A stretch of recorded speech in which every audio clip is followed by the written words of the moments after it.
اعوذ باللہ من الشیطان الرجیم، بسم اللہ الرحمن الرحیم۔ معزز ناظرین السلام علیکم۔ سورہ یاسین پڑھنے سے 10 بار قرآن پڑھنے کے برابر ثواب ملتا ہے۔ عورتوں کو سورہ نور بار بار پڑھنے اور یاد کرنے کا حکم دیا گیا ہے۔ قرآن مجید میں پہلا سجدہ سورہ اعراف میں ہے۔ قرآن مجید کی آخری وحی سورہ نصر ہے۔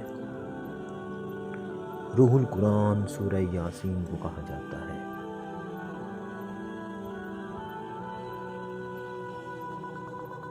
سورہ نمل کے آغاز اور اختتام پر بسم اللہ ہے، یعنی سورہ میں 2 بار بسم اللہ آیا ہے۔ قرآن مجید میں خانہ کعبہ کو مسجد الحرام کے نام سے پکارا گیا ہے۔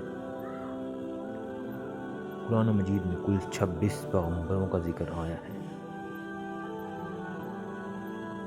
قرآن مجید میں سب سے زیادہ ذکر حضرت موسیٰ علیہ السلام کا آیا ہے۔ سورہ بنی اسرائیل کا دوسرا نام سورہ اسراء ہے۔